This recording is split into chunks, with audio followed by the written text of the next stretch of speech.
سلام. در بازارهای مالی شناسایی به موقع تغییرات روند میتونه سرنوشت معاملاتتون رو تغییر بده. الگوهای کندلستیک تویزرز تاپس و تویزرز باتم یکی از الگوهای کندلستیک قدرتمند برای پیشبینی بازگشت‌های احتمالی بازار هست. در این ویدیو این الگو رو به طور کامل بررسی میکنیم، از ساختار و روانشناسی پشت اون گرفته تا معرفی اندیکاتور اختصاصی که برای شناسایی دقیق‌تر این الگو طراحی شده خواهیم پرداخت. اگه به دنبال بهبود معاملات خود و افزایش دقت تحلیل هاتون هستین تا آخر ویدیو با بنده همراه باشید. الگوهای تویزرز تاپ و باتم یا به صورت عامیانه بهش انبرهای سقف و کف هم گفته میشه، از جمله الگوهای بسیار کاربردی در تحلیل تکنیکال هست، ولی متاسفانه خیلی کم بهش پرداخته میشه و بهتره بگیم بالای 90% افرادی که در بازارهای مالی فعالیت دارن اصلا از این الگوی کندلی استفاده نمیکنن و زیاد محبوب نیست. این الگو معمولا در پیوت های سقف و کف های قیمتی در یک روند ظاهر میشه و در واقع نشون دهنده ضعف یا اشباع در روند فعلی و احتمال بازگشت قیمت به سمت مخالف هست. الگوی تویزرز تاپس در انتهای یه روند یا معاملات صعودی ابتدا یک کندل صعودی داریم که در جهت روند قبلی خودش حرکت رو داشته و اما در کندل دوم قیمت مجدد در جهت روند صعودی قبل به سمت بالا حرکت میکنه، ولی به محل های یا همون سقف کندل شماره یک میرسه، قیمت متوقف میشه و تغییر جهت رو میده. ساده تر بخوام بگم های این دو کندل با هم برابر هستند. این موضوع نشون دهنده ضعف در قیمت و آمادگی بازار برای بازگشت به سمت نزول هست. بنابراین در این حالت که های هر دو کندل برابر هست یه الگوی تویزرز تاپس رو داریم. دلیل نامگذاری این الگوها به دلیل اینه که دو تا کندل در کنار هم به شکل یک انبر رو داریم که های یا نقطه بالایی این انبر دقیقاً با هم برابر است. نکته مهمی که داریم اینه دوستان، کندل دوم اینکه صعودی باشه یا نزولی یا حتی یک کندل دوجی باشه اصلا مهم نیست. مهمترین موضوع اینه بالاترین قیمت هر دو کندل باید با هم برابر باشن. شاید در نگاه اول بگین که این الگو مثل الگوی هارامی هست، تا حدودی ظاهر الگو مثل الگوی هارامی میشه، ولی در الگوی هارامی ما سقف برابر رو نداشتیم، ولی در این الگو این که هر دو سقف یا های کندل ها با هم برابر باشن یه فاکتور اساسی و مهم به حساب میاد. و اما الگوی تویزرز باتمز در انتهای یه روند یا معاملات نزولی ابتدا یک کندل نزولی داریم که در جهت روند قبلی خودش حرکت رو داشته و اما در کندل دوم قیمت مجدد در جهت روند نزولی قبل به سمت پایین حرکت میکنه، ولی به محل لو یا همون پایین ترین قیمت کندل شماره یک قیمت میرسه، متوقف و تغییر جهت رو میده. ساده تر بخوایم بگیم لو این دو کندل با هم برابر هستن. این موضوع نشون دهنده ضعف در قیمت و آمادگی بازار برای بازگشت به سمت صعود هست. بنابراین در این حالت که لو هر دو کندل با هم برابر هستن یه الگوی تویزرز باتمز رو داریم. مجدد دوستان، کندل دوم این که کندل صعودی باشه یا نزولی یا حتی یه کندل دوجی باشه اصلا مهم نیست. مهمترین موضوع اینه پایین ترین قیمت هر دو کندل با هم برابر باشند. بسیار خوب، قبل از هر چیزی بپردازیم به روانشناسی و منطق پشت الگوها. اگه این دوره رو به صورت پیوسته تماشا کردین بهترین اسلاید رو متوجه میشین، ولی یه توضیح کلی دیگه جا داره که عرض بشه. ببینید دوستان، در الگوی کندلستیک تویزر تاپس یا باتم ما در تایم فریم جاری داریم یه الگوی دو کندلی رو مشاهده میکنیم که کندل اول صعودی هست، کندل دوم مهم نیست که صعودی باشه یا نزولی، ولی در کندل دوم بالاترین قیمت کندل دوم با بالاترین قیمت کندل اول برابر شده. اینو به عنوان یه الگوی تویزرز تاپس داریم در تایم فریم جاری چارت مشاهده میکنیم، ولی اگه یه تایم، دو تایم یا سه تایم فریم بریم پایین تر دیگه این حرکت ها به صورت یه سری امواج مشاهده میشن. بدین صورت که در کندل اول قیمت در این محدوده باز شده، بعد یه مقدار به سمت پایین میتونه نوسان رو داشته باشه. گفته شد که الگوی تویزرز تاپس باید در انتهای یه روند یا معامله معاملات سعودی شکل بگیره. بنابراین در ادامه قیمت با توجه به روند قبلی که داشته خریدارها قیمت رو به سمت بالا بردن تا این محدوده. اینجا دیگه یکم از فشار خرید کم شده و قیمت اومده پایین و بسته شده. در کندل شماره 1 تمامی فاکتورهایی که مشاهده میکنیم دارن یه روند یا معاملات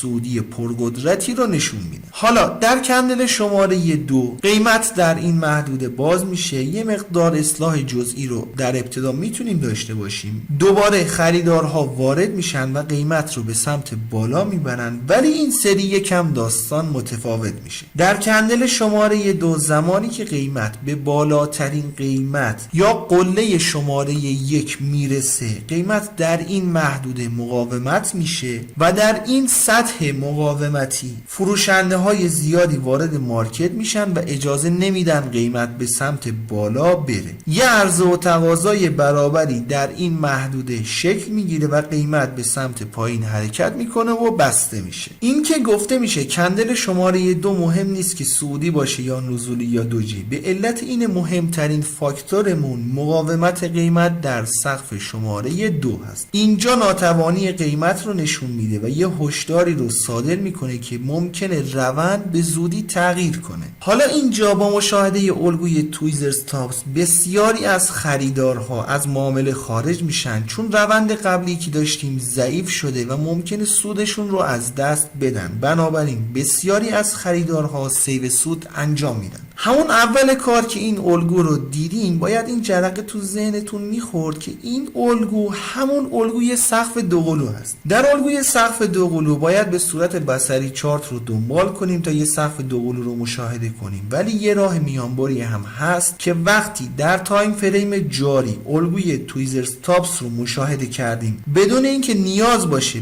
بریم و تایم فریم پایینتر رو چک کنیم مطمئن هستیم که در این محدوده یه سقف دوقلو رو داشتیم. حالا میتونیم خیلی بهتر تصمیم گیری کنیم که چه عملی رو باید در این قسمت از چارت انجام بدیم. نکته ای که هست، حالا این الگو رو ما مشاهده کردیم، آیا این الگو مستقیما باعث برگشت قیمت میشه؟ قطعا اینجوری نیست. در تایم فریم جاری اولین دیدگاهی که باید داشته باشیم دیدگاه توقف و اصلاح جزئی در روند هست. دقت کنید، توقف یا اصلاح جزئی. حالا اگه در ادامه سایر فاکتورهای تحلیل تکنیکی بهتون برگشت روند رو اعلام کرد، اون موقع میتونیم به صورت قطعی بگیم که این الگو باعث برگشت روند شده، وگرنه دیدگاه اول باید توقف و اصلاح جزئی در روند باشه. خیلی خوب، خیلی سریع الگوی تویزرز باتم رو هم توضیح بدیم. در کندل اول قیمت میاد و در این محدوده باز میشه. یه مقدار قیمت میتونه به سمت بالا نوسان داشته باشه. گفته شد که الگوی تویزرز باتم باید در انتهای یه روند یا معاملات نزولی شکل بگیره. بنابراین در ادامه قیمت با توجه به روند قبلی که داشته فروشنده ها قیمت رو به سمت پایین میبرن تا این محدوده. اینجا دیگه یکم از فشار فروش به صورت جزئی کم میشه و قیمت میاد بالا و در این محدوده بسته میشه. حالا در کندل شماره 1 تمامی فاکتورهایی که مشاهده میکنیم دارن یه روند یا معاملات نزولی پرقدرتی رو نشون میدن. در کندل دوم قیمت در این محدوده باز میشه. یه مقدار اصلاح جزئی به سمت بالا رو در ابتدا میتونه داشته باشه، ولی به هر حال دوباره فروشنده ها وارد میشن و قیمت رو به سمت پایین میبرن، ولی این سری مجدد داستان یکم متفاوت میشه. در کندل شماره 2 زمانی که قیمت به پایین ترین قیمت یا دره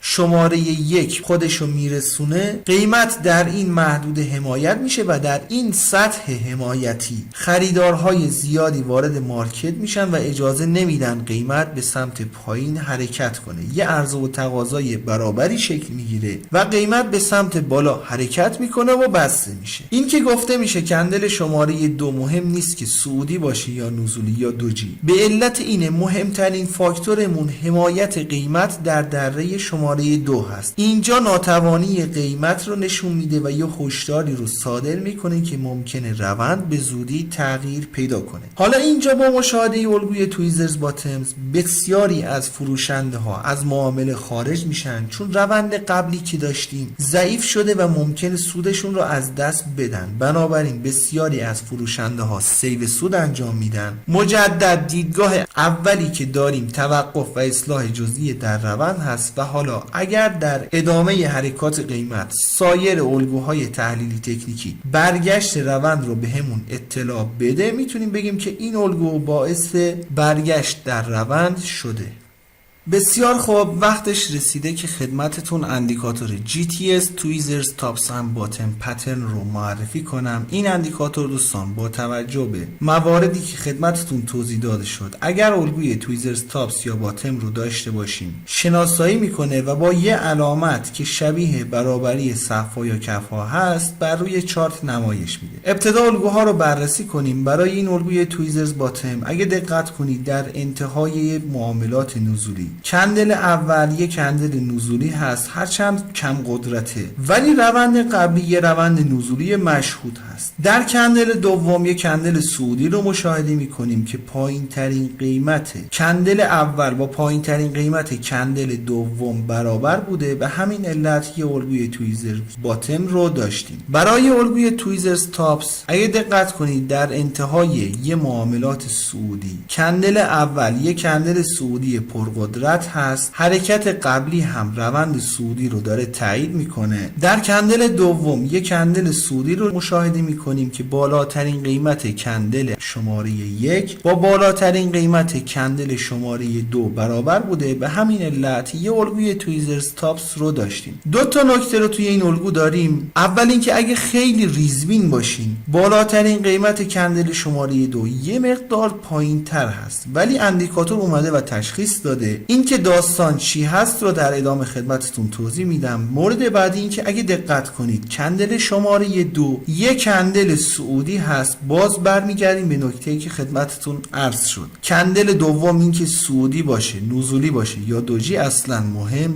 نیست. حالا اجازه بدیم به قسمت تنظیمات اندیکاتور هم یه نگاهی بندازیم. نسخه متاتریدر 4 این اندیکاتور به صورت مولتی تایم فریم هست که میتونید در این قسمت تایم فریم اندیکاتور رو تنظیم کنید که اگر در تایم های بالاتر الگو رو مشاهده کرد بهتون در تایم جاری نمایش بده. در قسمت کندل ستینگ یه گزینه ای رو قرار دادیم که یه مقدار داستان رو متفاوت کرده. ببینید گفتیم که باید سقف‌ها یا کف‌ها با هم برابر باشن، ولی در بازارهایی که نوسانات بالایی دارن بخوایم اینقدر سختگیرانه بهش نگاه کنیم، خب خیلی کم الگو رو مشاهده میکنیم. ضمن اینکه من در برخی از منابع معتبر داشتم بررسی میکردم، در برخی از الگوهایی که به عنوان تویزرز تاپس یا باتم معرفی کرده بودند این ویژگی هم در اون حاکم بود. به همین دلیل بر روی اندیکاتور هم گذاشتم بمونه. حالا این گزینه چیه؟ این گزینه یه درصدی هست که عددش رو باید بین 0 تا 1 مشخص کنیم. این گزینه میاد و بر اساس پارامترهایی که بهش تعریف کردیم اون درصد خاص مثل همین 25 صدم درصد رو مبنا قرار میده. حالا به اندازه 25 صدم درصدی که تعیین شده قیمت سقف‌ها یا کف‌ها با هم اختلاف داشته باشن الگو رو شناسایی میکنه. حتی در ویدیوی آموزش مربوط به سقف‌ها و کف‌های دوقلو از سری آموزش‌های تحلیل تکنیکال حالت‌های مختلفی رو برای شناسایی سقف‌ها و کف‌های دوقلو بیان کردیم. بنابراین برای اینکه اون حالت‌ها هم حاکم بشه این گزینه رو اومدیم و قرار دادیم. حالا اگه عدد 0 قرار داده بشه سقف‌ها و کف‌ها باید برابر باشن تا اندیکاتور شناسایی کنه. به صورت پیش‌فرض عدد 25 صدم درصد هست که فکر میکنم مناسبه، ولی انشالله در دوره‌های پیشرفته پرایس اکشن که بهش رسیدیم اون موقع متوجه خواهید شد که اعداد بالاتر چقدر میتونه کارتون رو راحت تر کنه. ولی بالاترین عددی که میتونید قرار بدین عدد 1 هست. بالاتر از عدد 1 قرار بدین اندیکاتور همون عدد 1 رو در نظر میگیره. حالا اوکی رو بزنیم. اگه دقت کنید تعداد تویزرز تاپس و باتم های بیشتری رو اندیکاتور شناسایی کرد که سقف‌ها یا کف‌های بسیار نزدیکی رو به همدیگه دارن، ولی اینکه کدومش معتبر هست کدومش اعتبار کافی رو نداره اجازه بدین تا بریم در تریدینگ ویو اندیکاتورها رو بهتون معرفی کنم. دوباره برمیگردیم و روی همین چارت عوامل افزایش اعتبار الگوها رو بهتون میگم. قبلش دوستان این نکته رو خدمتتون عرض کنم، این اندیکاتور در دو نسخه متاتریدر 4 و 5 تهیه شده. فایل اندیکاتورها در کانال تلگرامی قرار داده شده. لینک دانلودش رو هم براتون در قسمت توضیحات ویدیو قرار میدم، میتونید مراجعه و دانلود کنید.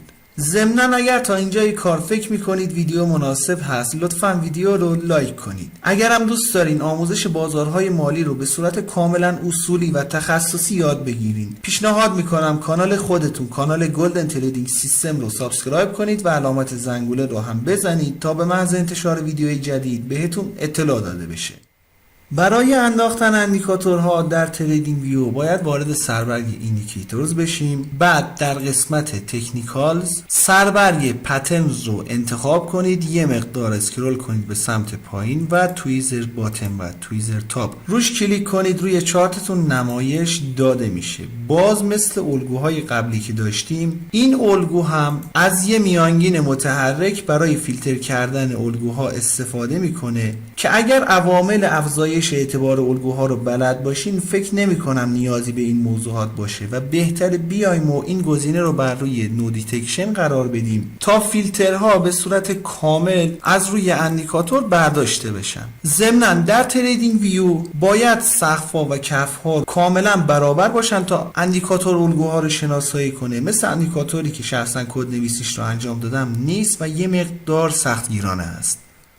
بسیار خوب، بپردازیم به عوامل افزایش اعتبار الگوها. دقیقاً مثل الگوهای کندلی قبل که داشتیم، اولین عامل افزایش اعتبار الگو اینه که روند یا معاملات قبلی کاملا مشهود باشه. به طور مثال این الگو تایید میشه چون روند قبلی یه روند نزولی پرقدرت هست. الگوی بعدی قبلش 3 تا کندل سعودی داشتیم، بعدش الگو ساخته شده، کاملا مورد تایید هست. ولی این الگوی تویزرز باتم بهش دقت کنید، حرکت قبلیش نزولی بوده یا نه. یا این الگوی تویزرز تاپس حرکت قبلی یه حرکت سعودی مشهود مثل این هست یا نه. در واقع اینجور نیست. بنابراین اولین فاکتورمون برای افزایش اعتبار الگو روند قبلی هست که باید یه روند کاملا مشهود و قوی باشه. دومین مورد تشکیل الگو در نواحی حمایت و مقاومت مهم هست. حالا توی این چارت الگوها به یه ناحیه حمایتی و مقاومتی مهم نرسیدن، ولی اجازه بدین این حرکت اصلاحی رو بررسی کنیم ببینیم که روی لول خاصی واکنش داشتیم یا نه. ببینید اگه دقت کنید ابتدا یه حرکت نزولی پرقدرتی داشتیم و در این حرکت اصلاحی قیمت اومده و به لول 61.8% رسیده و یه الگوی تویزرز تاپس رو داریم مشاهده میکنیم. در ادامه هم که حالا ریزش قیمت رو دیدیم. بنابراین دوستان اگر این الگوها در یک لول اصلاحی مهم مثل اینجا یا اگر بر روی یک حمایت یا مقاومت مهم تشکیل بشن، اعتبار این الگوها بالاتر خواهد رفت. آخرین موردی هم که میخوام بهش اشاره کنم، نمیشه گفت عامل افزایش اعتبار الگو هست. به عنوان تاییدیه میخوام بهش نگاه کنید. اگه شخص کم ریسکی هستین و به دنبال تاییدیه برای ورود به معامله میگردین، صبر کنید که قیمت دره یا قله تویزرز تاپس یا باتم رو بشکنه بعد وارد بشین. به طور مثال در این تویزرز باتم با شکست این قله قیمتی الگو تایید شده بوده، یا در این الگوی تویزرز تاپس با شکست این دره قیمتی الگو به صورت کامل تایید شده. اینکه از این تاییدیه استفاده کنید یا نه بستگی به روحیاتتون داره. باز به صورت مولتی تایم فریم هم میتونید کار کنید و طبق الگوی صفا و کفهای دو قلوب با شکست خط گردن وارد ترید بشین. از این الگو دوستان در دوره های پرایس اکشن پیشرفته یا حالا مطالب متفرقه از پرایس اکشن پیشرفته که در نظر داریم آموزش داده بشه خیلی استفاده میکنیم و پتانسیل های بسیار بالایی رو داره. اصلا پایه سبک های پیشرفته پرایس اکشن الگوهای کندل استیک هستن که متاسفانه خیلی بهش کم پرداخته میشه، ولی انشالله به زودی تمامی عزیزانی که افتخار دادن و بنده رو همراهی میکنن به این مطالب اشراف کامل پیدا کرده و بهتر از دیگران میتونن در بازارهای مالی عمل کنن. دوره الگوهای کندل استیک رو دوستان حتما پیگیری کنید و تمرین یادتون نره. انشالله که براتون مفید باشه. رو قله میبینم دوست من.